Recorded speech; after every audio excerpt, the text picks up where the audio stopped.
आपको बता सकता हूँ क्योंकि मेरा शोबा है ना। आप पूछेंगे सरफ नाव का उस्ताद कौन अच्छा है तो मैं बता दूंगा कि कहाँ पे है, कौन है। मेरा शोबा है। इसी तरह से मेडिकल के शोबे से वाबस्ता लोगों से आप पूछेंगे कि हार्ट का डॉक्टर कौन सा अच्छा है तो बता देंगे। पूछेंगे भाई मैंने एक नाक कान गले के डॉक्टर के पास जाना है, तो जिसका जो शोबा है उसे पता होता है। मदरसे के बच्चों को भी पता होता है कि कौन सा आदमी कहाँ बेहतरीन पढ़ाने वाला है। एक बुजुर्ग थे शाह बकीउद्दीन इब्ने मखलद,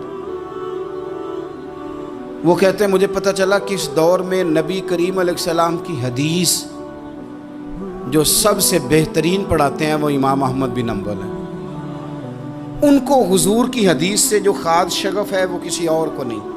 कहते हैं मेरे दिल में लौ लग गई, हालांकि मैं अमीर घराने से था। मैं कश्ती में बैठा इमाम अहमद बिन हंबल के पास आने के लिए, रास्ते में तूफ़ान आ गया, कश्ती हिचकोले खाने लगी। किसी तरीके से एक जजीरे के साथ जाके कश्ती लगी, टूट गई, बिखर गई। मैं जजीरे पे उतर गया, और भी कई लोग थे। एक महीना वहाँ रहना पड़ा। बारिशें ख़त्म हुई, मौसम ठीक हुआ, तो एक कश्ती दिखाई दी आती हुई। फरमाते हैं कि वो उस कश्ती में मैं बैठा, दोबारा बगदाद गया। मुझे सफ़र तय करते 2.5 महीने गुजर गए। वो जजीरे पे महीना पत्ते खा के भी गुजारा करना पड़ा। निकला था इल्म हासिल करने। जब बगदाद शरीफ पहुंचा, लोगों से पूछा इमाम अहमद बिन हंबल का मदरसा कहाँ है। उन्होंने कहा वो मदरसा तो बंद हो गया है, वक्त का बादशाह मुखालिफ हो गया, मस्जिद मदरसा सील कर दिया। इमाम साहब कहाँ हैं? कहा घर के अंदर कैद हैं। उनके घर को सब जेल बना दिया, चारों जानिब पुलिस खड़ी है, और वैसे भी बगदाद में कर्फ्यू है, हर चौक चौराहे में पुलिस वाले खड़े। शाह बकीउद्दीन कहते हैं इतना कुछ सुनने के बावजूद भी मेरा जज्बा ठंडा नहीं हुआ। वो महीने में सफ़र की सोबतें गो सुना था कि आस्ताना यार दूर है, पर हमने भी ठान ली थी कि जाना। वो सुना था कि आस्ताना यार दूर है, पर हमने ये ठान ली थी कि जाना ज़रूर है। कहते पहुंच गए। अब पता चला कि कर्फ्यू है, सड़कों पे पुलिस खड़ी है, गलियों में चौकों चौराहों में पैरे हैं। इमाम साहब तक तो जा कोई नहीं सकता। कहते मैंने एक शख्स की मिन्नत की, मैंने कहा किसी तरीके गाड़ी बता।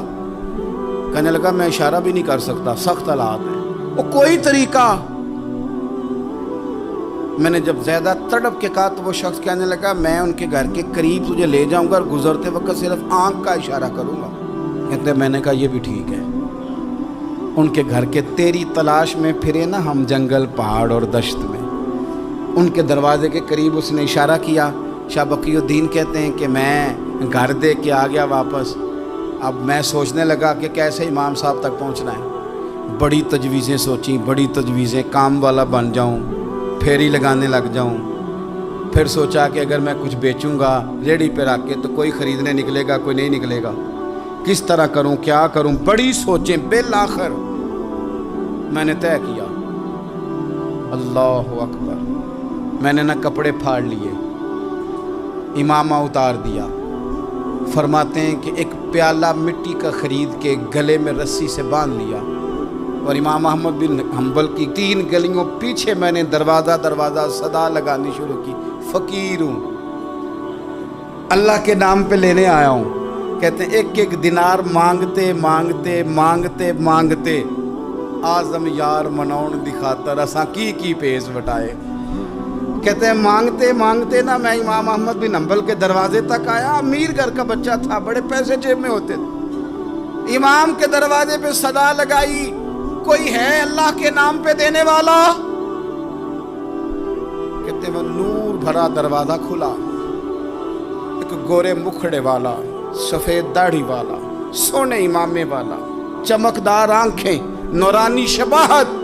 कहते इमाम अहमद बिन हंबल बाहर आए, और जैसे एक दिनार मेरे प्याले में डालने लगे तो मैंने हाथ चूम के कहा सोनिया तेरे कुर्बान जाऊं, मैं दिनार लेने नहीं आया, मोहम्मद अरबी की हदीसें सुनने आया हूँ। कहते इमाम की भी आंखें खुल गई। कहने लगे इस हाल में आज़म यार मनौन दी खातर साकी की पेश बटाए। का हुजूर क्या करता, यही एक तरीका रह गया था। मैं तो कहाँ से चला हूँ, कहाँ पहुँचा हूँ, क्या करूँ?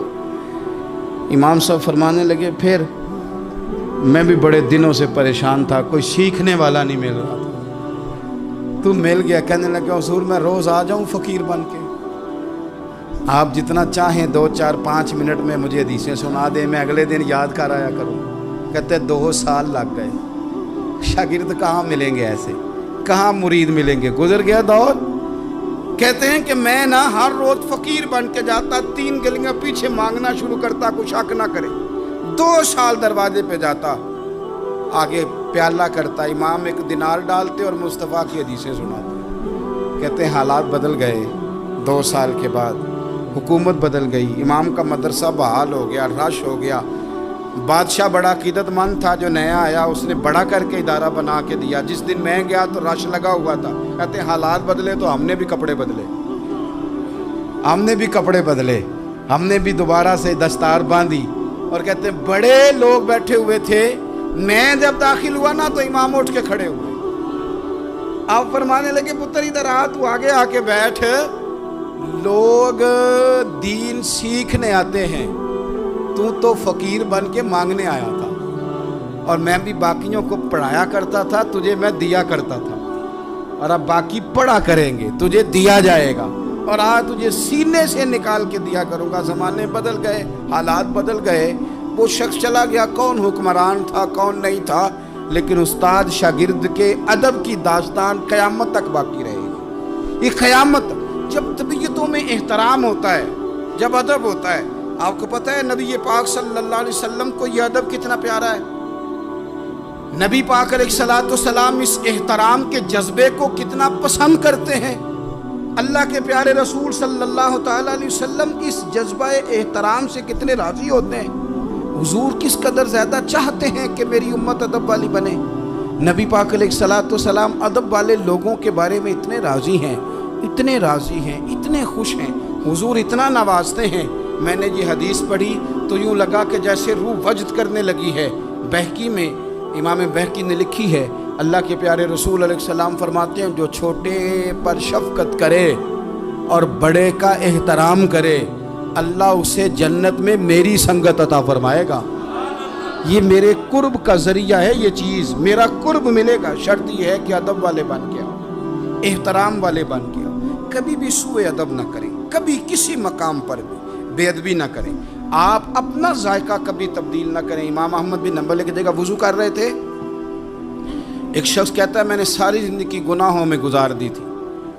تو امام صاحب نا وضو کر رہے تھے جھیل پر بیٹھ کے. تو جھیل اس طرح ہوتی ہے, پہاڑ ہیں, اوپر کو پانی نیچے آ رہا ہے. تو کہتے ہیں امام صاحب نیچے بیٹھ کے وضو کر رہے تھے, تو میں اوپر بیٹھ کے نا وضو کر رہا تھا یا پانی پی رہا تھا. تو میں نے دیکھا کتنے بڑے امام نیچے ہیں.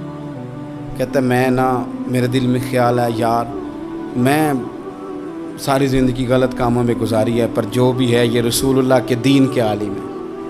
کہتے ہیں وہ حضور کے دین کی عزت کرنے کے لیے میں اوپر سے اٹھا آ کے نا, تو میں تھوڑا پیچھے جا کے نیچے بیٹھ گیا. جو میری حاجت تھی, پانی پینا تھا یا منہ دھونا تھا, میں وہ کرنے لگا.